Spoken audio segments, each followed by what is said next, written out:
ये करेला हा, इतनी कड़वी चीज कोई कैसे खा सकता है हा? ये करेला नहीं, जहर है। भूखे रहे पर ये मत खा।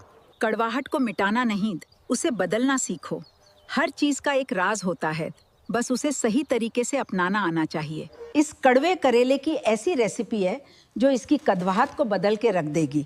पहले मैंने करेले को बीच से काट डाला। मसालों का जादू और प्यार का स्वाद। हाँ, अब भरेंगे इसमें मसालों का जादू। धीमी आंच हर चीज बदल देती है।